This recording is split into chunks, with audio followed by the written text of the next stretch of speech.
નમસ્કાર મિત્રો, સ્વાગત છે તમારું અમારી વાસ્તુરંગ યુટ્યુબ ચેનલમાં। મિત્રો, હિન્દુ ધર્મમાં હવે તહેવારોનો સમય આવી ગયો છે, તો મિત્રો ભૂલથી પણ નવરાત્રી દરમિયાન આ 5 વસ્તુઓ કોઈને આપતા નહીં, નકર ઘરમાં ખૂબ ગરીબી આવશે, તેમજ ન થવાનું થશે। જો તમારા ઘરમાં માંગલિક કાર્ય થવાના હશે, જેવા કે લગ્નની તારીખ નક્કી થઈ ગઈ હશે તો તેમાં પણ બાધા આવશે, અને જો કોઈની સગાઈ નક્કી થઈ ગઈ હશે તો તે સગાઈ પણ કોઈ કારણોસર તૂટી જશે। આથી આ ભૂલ ન કરતા।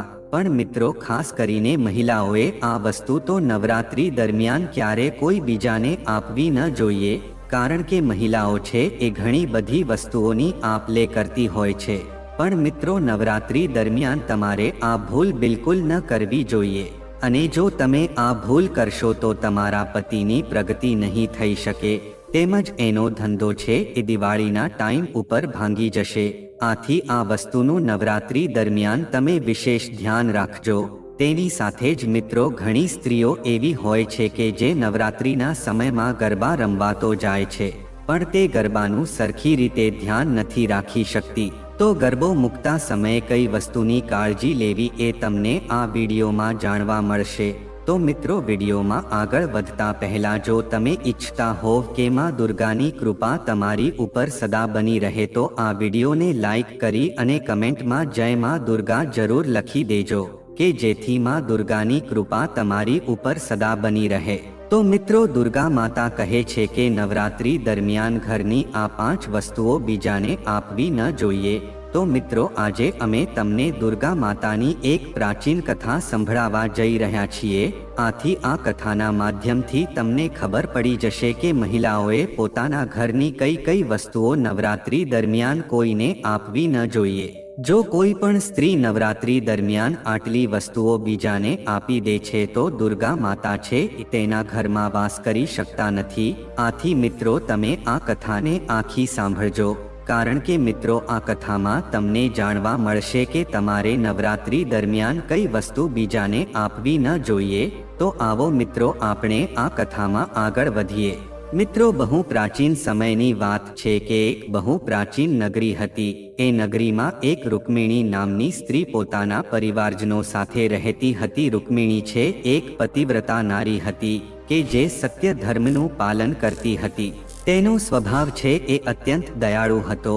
તે હંમેશા બીજાને મદદ કરતી હતી। તેનો પતિ સંજયને એક અનાજની એક દુકાન હતી। રૂકમિણી છે પોતાના પતિને બહુ પ્રેમ કરતી હતી। મિત્રો, આ રૂકમિણી છે એણે બધા જ તહેવારો નિયમો અનુસાર ઉજવ્યા હતા, પણ તેનાથી નવરાત્રી દરમિયાન એક ભૂલ થઈ જાય છે, તો એ તમને આ કથામાં જાણવા મળશે। મિત્રો, આ રૂકમિણી છે એ પોતાના પતિ પહેલા જાગી જતી હતી, પછી પોતાના ઘરનું કામ કરતી હતી, પછી બધા કાર્ય કરીને તે તુલસી માતાને જળ ચડાવતી હતી। આથી આવી રીતે તે રોજ પોતાના નિત્ય કર્મ કરતી હતી। રૂકમિણી ક્યારે કોઈનું ખોટું કર્યું ન હતું। બધા લોકો તેને જોઈને એવું કહેતા હતા કે આ સ્ત્રી છે એ સાક્ષાત માં દુર્ગાના રૂપમાં આવેલી છે। આ સિવાય તે દાન ધર્મમાં પણ બહુ વિશ્વાસ રાખતી હતી। એના દ્વાર ઉપર જો કોઈ પણ ભિક્ષુક આવતો તો એને જરૂર કાંઈનું કાંઈ આપતી હતી। આટલું જ નહીં, રૂકમિણી છે પોતાના પાડોશીઓની પણ બહુ મદદ કરતી હતી। તેના પાડોશીઓને જે કોઈ પણ વસ્તુઓની જરૂર પડતી તો તે કાંઈ પણ વિચાર્યા વગર તેને આપી દેતી હતી। આથી તેના પાડોશીઓ પણ તેનું બહુ સન્માન કરતા હતા। તે બધા એવું કહેતા હતા કે આ તે તો સાક્ષાત દેવી છે। પણ મિત્રો, હવે નવરાત્રીનો તહેવાર આવી રહ્યો હતો। આથી નવરાત્રી દરમિયાન આ રૂકમિણીથી જે ભૂલ થાય છે એ ભૂલ મહિલાઓએ નવરાત્રી દરમિયાન ક્યારેય ન કરવી જોઈએ। રૂકમિણી છે એ બધા લોકોને મદદ કરતી હતી। તેને કોઈ વાતનો ઘમંડ ન હતો। પછી એક દિવસ રૂકમિણીની પડોસણ તેના ઘરે આવે છે, અને બરાબર નવરાત્રીના દિવસો ચાલી રહ્યા હતા। આથી રૂકમિણી દુર્ગા માતાનો ગરબો તૈયાર કરીને દીવો કરતી હતી। ત્યાં અચાનક રૂકમિણીની પાડોશણ એના ઘરે આવે છે તો દરવાજો ખુલવાથી પવન દ્વારા ગરબાની અંદર રહેલો દીવો ઓલવાઈ જાય છે। તો તેની પાડોશણ તેને કહે છે કે બહેન, મને અમુક વસ્તુ જોવે છે, કારણ કે આજે મારા ઘરે મહેમાન આવે છે, તો હું તેના માટે રોટલી બનાવવા માટે હું તમારી પાસે એક પાટલો અને વેલણ લેવા આવી છું। તો રૂકમિણી તેને કહે છે કે બસ આટલી જ વાત, હું તમને એ વસ્તુ આપું છું, તમે ચિંતા ન કરશો. તો તેની પાડોશી પડોસણ કહે છે કે હું તમને કામ પતાવીને આપી જઈશ. પછી રૂકમિણી તેને પાટલી અને વેલણ આપી દે છે. આવી રીતે રૂકમિણી ગરબામાં રહેલો દુર્ગા માતાનો દીવો ફરીથી પ્રગટાવવાનું ભૂલી જાય છે. તેના પછી મિત્રો થોડાક સમય પછી અન્ય એક સ્ત્રી રૂકમિણીના ઘરે આવે છે. તો રૂકમિણી એનું પણ પ્રેમથી સ્વાગત કરે છે અને તેને પૂછે છે કે બહેન, આજે તમને શું કામ પડ્યું છે? હું તમારી મદદ જરૂર કરીશ. તો સામેવાળી સ્ત્રી કહે છે કે બહેન, મારા ઘરમાં અત્યારે બહુ ગંદકી થઈ ગઈ છે, આથી મારા ઘરને સાફ કરવા માટે મારી પાસે સાવરણી નથી, આથી હું તમારી પાસે સાવરણી લેવા આવી છું. જો તમને કોઈ વાંધો ન હોય તો તમે મને સાવરણી આપો કે જેથી કરીને હું મારું ઘર સાફ કરી શકું. આથી રૂકમિણીએ વિચાર્યા વગર જ તેને કીધું કે તમે ચિંતા ના કરો, હું તમને હમણાં આપું છું. આટલું બોલીને તે ઘરમાં જઈને સાવરણી લઈને આવે છે અને તે સામેવાળી સ્ત્રીને આપી દે છે. આથી તે સ્ત્રી છે એ રૂકમિણીના ઘરની સાવરણી લઈને જતી રહે છે. પછી થોડીક વાર પછી બીજી એક સ્ત્રી રૂકમિણીના ઘરે આવે છે અને રૂકમિણી તેને કહે છે કે અરે બહેન, કહો તમારે કઈ વસ્તુની જરૂર પડી છે? તો તે સ્ત્રી કહે છે કે બહેન, તમે બહુ દયાળુ છો, મેં તમારા વિશે બહુ સાંભળ્યું છે, તમે બધાની બહુ મદદ કરો છો, આટલા માટે હું તમારી પાસે એક નાની મદદ માંગવા માટે આવી છું. રૂકમિણી કહે છે કે તમે મને બોલો, તમારે શું જોઈએ છે, હું તમને જરૂર આપીશ. તો સામેવાળી સ્ત્રી કહે છે કે બહેન, આજે મારી દીકરીને જોવા માટે હોકરાવાળા આવી રહ્યા છે, આટલા માટે હું ચિંતામાં છું. મારી પાસે પહેરવા માટે એક પણ ઘરેણું નથી, તો હું મારી દીકરીને શું પહેરાવી શકું? એની પાસે પહેરવા માટે સારા કપડાં પણ નથી. આથી તમે કૃપા કરીને થોડા ઘરેણાં અને કપડાં મને ઉધાર આપો. જ્યારે મહેમાન જતા રહેશે ત્યારે હું તમને આ વસ્તુ પાછી આપી દઈશ. તો તે પડોશીની વાત સાંભળીને રૂકમિણી કહે છે કે હા, આટલી વાતમાં તમે ચિંતા શા માટે કરો છો? હું તમને જરૂર આપીશ, કારણ કે તમારી દીકરી છે એ મારી નાની બહેન જેવી છે. હું તમને હમણાં જ મારા ઘરેણાં અને સાડી આપું છું કે જેને પહેરીને તમારી દીકરી રાજકુમારી લાગશે. પછી રૂકમિણી તેને ઘરેણાં અને સાડી આપી દે છે. આથી તે પડોસણ પ્રસન્ન થઈને તે સાડી અને ઘરેણાં લઈને જતી રહે છે. પછી બીજી પણ એક પડોસન રૂકમિણીના ઘરે આવે છે અને તેને કહે છે કે બહેન, તમે બહુ દયાળુ છો, મારો દીકરો છે એ બહુ ભૂખ્યો છે અને એને પીવડાવવા માટે મારી પાસે કોઈ વસ્તુ નથી, આથી હું તમારી પાસે દૂધ માંગવા આવી છું. જો મને થોડુંક દૂધ મળી જશે તો મારા દીકરાની ભૂખ સંતોષાઈ જશે. તો રૂકમિણી તેને પણ દૂધ આપી દે છે. તો મિત્રો, આવી રીતે રૂકમિણી છે એ નવરાત્રિના દિવસોમાં પોતાના પાડોશીઓને આટલી વસ્તુઓ આપી દે છે અને પછી તે પાછી પોતાના કામમાં લાગી જાય છે. પછી રાત્રે તેનો પતિ જ્યારે ઘરે આવે છે તો રૂકમિણી તેને પ્રણામ કરે છે અને તેની બહુ સેવા કરે છે. પછી બીજા દિવસે એને બહુ ખરાબ સમાચાર સાંભળવા મળે છે. એક આદમી દોડીને આવીને તેને કહે છે કે અરે ભાઈ, કાલે રાતે કોઈએ તમારી દુકાન લૂંટી લીધી છે, દુકાનમાંથી બધો જ માલ ગાયબ થઈ ગયો છે. આથી રૂકમિણીનો પતિ છે બહુ ગભરાઈ જાય છે અને દોડીને પોતાની દુકાનમાં જાય છે. તે જોવે છે તે દુકાનમાં કોઈ વસ્તુ બચી ન હતી. આથી તે બહુ દુઃખી થઈ જાય છે. પછી તે નિરાશ થઈને ઘરે આવે છે અને રૂકમિણીને બધી જ હકીકતે જણાવે છે કે જેને સાંભળીને તે પણ બહુ દુઃખી થઈ જાય છે. રૂકમિણી કહે છે કે અરે સ્વામી, તમે ચિંતા ના કરો, આપણા ઘરમાં હજી ઘણું બધું ધન છે કે જેનાથી તમે પાછો નવો ધંધો શરૂ કરી શકો છો.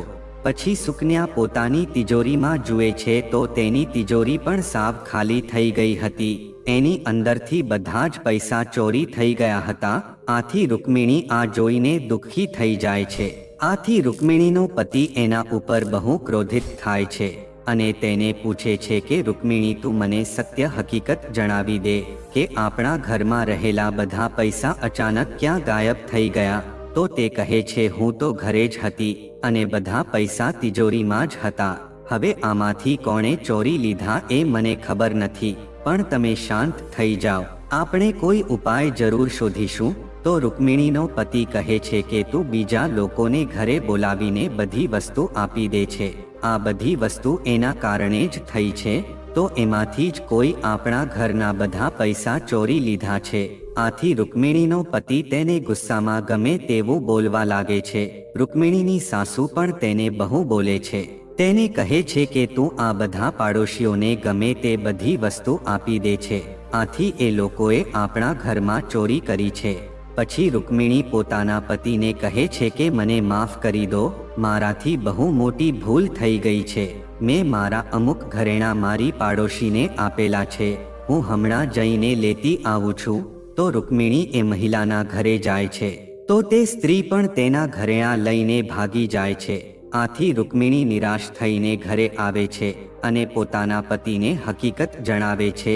રૂકમિણીની વાત સાંભળીને એનો પતિ બહુ ગુસ્સે થઈ જાય છે અને રૂકમિણીને કહે છે કે તું આ ઘરને છોડીને જતી રહે।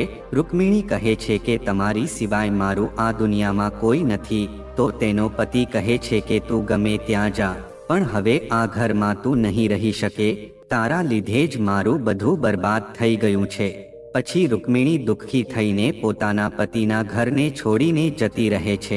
પછી આગળ ચાલીને રૂકમિણી છે એ માં દુર્ગાના મંદિર પાસે જાય છે અને દુર્ગા માતાને પ્રાર્થના કરીને કહે છે કે હે દુર્ગા માં, મેં એવું કયું પાપ કર્યું છે કે જે મારી આવી હાલત થઈ છે? હે દુર્ગા માતા, હું તો દરરોજ આ નવરાત્રિના દિવસોમાં તમારી પૂજા અર્ચના કરું છું, તો તેમ છતાં તમે મારું ઘર શા માટે છોડી દીધું? મેં એવી કઈ ભૂલ કરી છે કે તમે મારાથી રિસાઈ ગયા છો? તો રૂકમિણી ત્યાં બેસીને વિચારવા લાગે છે કે જો મારા પતિ મને નહીં રાખી શકે તો હું જીવી નહીં શકું, જો મારા લીધે જ મારા પતિની આવી હાલત થઈ છે તો મારો જીવવાનો કોઈ હક નથી। આટલું વિચારીને રૂકમિણી પોતાનો જીવ આપવા માટે નદી કિનારે જાય છે। નદી કિનારે જઈને તે દુર્ગા માતાને પ્રાર્થના કરે છે કે હે દુર્ગા માતા, હવે હું મારો જીવ આપવા જઈ રહ્યું છું, જુઓ મારાથી તમારી પૂજામાં કોઈ કમી રહી ગઈ હોય તો મને માફ કરી દેજો, હું મારા પતિ વિના હવે જીવી નહીં શકું, આટલા માટે હું આ નદીમાં કૂદીને મારો જીવ આપી દઉં છું। આટલું બોલીને રૂકમિણી નદીમાં કૂદવા જ જાય છે। ત્યાં અચાનક સાક્ષાત માં દુર્ગા એ સ્થાન ઉપર પ્રગટ થાય છે। દુર્ગા માતા રૂકમિણીને કહે છે કે એ દીકરી રૂકમિણી, તું થોભી જા, તું આ શું કરી રહી છે? રૂકમિણી આંખ ખોલીને જોવે છે તો સાક્ષાત માં દુર્ગાને તેની સામે જોવે છે। માં દુર્ગાના દર્શન કરીને રૂકમિણી બહુ પ્રસન્ન થઈ જાય છે અને તેને પ્રણામ કરે છે અને કહે છે કે હે માં દુર્ગા, મને માફ કરી દો, હું બહુ મોટું પાપ કરવા જઈ રહી હતી। આથી માં દુર્ગા કહે છે કે એ રૂકમિણી મનુષ્યએ પોતે ક્યારે પોતાનો જીવ આપવો ન જોઈએ, આ બહુ મોટું પાપ માનવામાં આવે છે। ભગવાને જે શરીર આપણને આપ્યું છે એને આપણે આવી રીતે નષ્ટ ન કરવું જોઈએ। રૂકમિણી કહે છે કે હે માં, મારા પતિએ મને ઘરેથી કાઢી નાખી છે, તો હવે હું શું કરી શકું? મારા પતિને છોડીને હું જીવી નહીં શકું, આથી હું હવે જીવવા માંગતી ન હતી। તો માતા દુર્ગા કહે છે કે હે રૂકમિણી, હું બધી જ વસ્તુ જાણું છું, તે અત્યારે નવરાત્રિના દિવસોમાં અમુક એવી વસ્તુનું દાન કરીને તે બહુ મોટી ભૂલ કરી દીધી છે, આથી આ ભૂલ તારે કરવી ન હતી, આ કારણથી મારે તારું ઘર છોડીને જવું પડ્યું છે। જે કોઈ સ્ત્રી નવરાત્રિના દિવસોમાં પોતાના ઘરની આ વસ્તુ બીજાને આપી દે છે તો હું એ ઘરને છોડીને જતી રહું છું। પછી રૂકમિણી કહે છે કે માં, તો એવી કઈ વસ્તુ છે કે જે નવરાત્રિ દરમિયાન કોઈને આપવી ન જોઈએ? કૃપા કરીને તમે મને જરૂર જણાવો। તો દુર્ગા માતા કહે છે કે એ દીકરી, હવે તું ધ્યાનથી સાંભળજે, હું તને એ વસ્તુ વિશે જણાવું છું। કોઈ પણ સ્ત્રીએ નવરાત્રિ દરમિયાન આટલી વસ્તુ બીજાને ન આપવી જોઈએ, તો આટલી વસ્તુનું દાન કોઈ પણ સ્ત્રી આપે છે તો હું એનું ઘર છોડીને જતી રહું છું। એ રૂકમિણી પહેલી વસ્તુ છે એ પાટલો અને વેલણ છે। કોઈ સ્ત્રી એ નવરાત્રિ દરમિયાન આટલી વસ્તુ બીજા કોઈને આપવી ન જોઈએ। આ વસ્તુ છે એ રસોડામાં બહુ પવિત્ર માનવામાં આવે છે, આટલા માટે આ વસ્તુને હંમેશા શુદ્ધ રાખવી જોઈએ। બીજાને આપવાથી આ વસ્તુ અપવિત્ર થઈ શકે છે અને પછી આનો ઉપયોગ કરવો એ બહુ અશુભ માનવામાં આવે છે। આટલા માટે રૂકમિણી તે પોતાના રસોડાની આ વસ્તુ આપીને બહુ મોટી ભૂલ કરી છે. પછી આગળ દુર્ગા માતા કહે છે કે એ રૂકમિણી, તે તારા પાડોશીને બીજી વસ્તુ જે આપી એ છે સાવરણી, કે જે વસ્તુમાં મારો હંમેશા વાસ હોય છે એ વસ્તુ મને અધિક પ્રિય છે. આથી તે વસ્તુને તે બીજાને આપી દીધી, તો હું તારા ઘરમાં શા માટે રહી શકું? જે કોઈ સ્ત્રી પોતાના ઘરની સાવરણી બીજાને આપી દે છે તો હું તેના ઘરનો ત્યાગ કરી દઉં છું. સાવરણીથી આખા ઘરની સ્વચ્છતા કરવામાં આવે છે, અને જ્યાં સ્વચ્છતા હોય છે એ ઘરમાં જ મારો વાસ હોય છે. આથી એક વસ્તુનું રૂકમિણી તું હંમેશા ધ્યાન રાખજે કે સાવરણીને આપણે આપણા ઘરમાં સંતાડીને રાખવી જોઈએ. આ બહુ પવિત્ર વસ્તુ છે.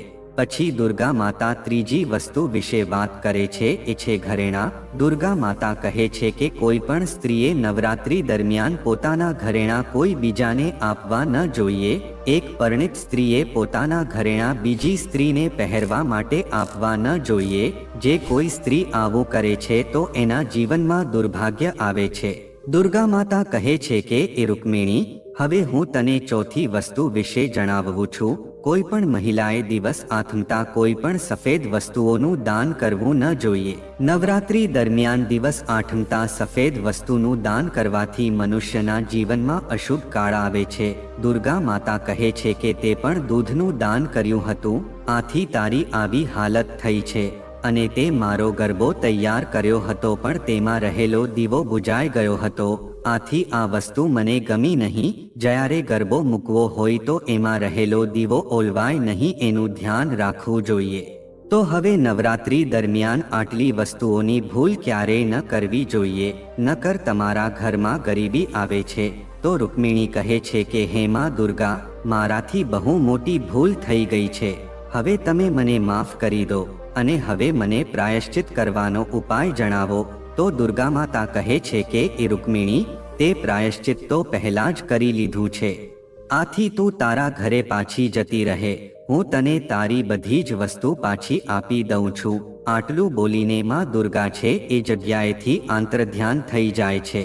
પછી રૂકમિણી છે એ માં દુર્ગાને પ્રણામ કરીને પછી ઘરે જાય છે.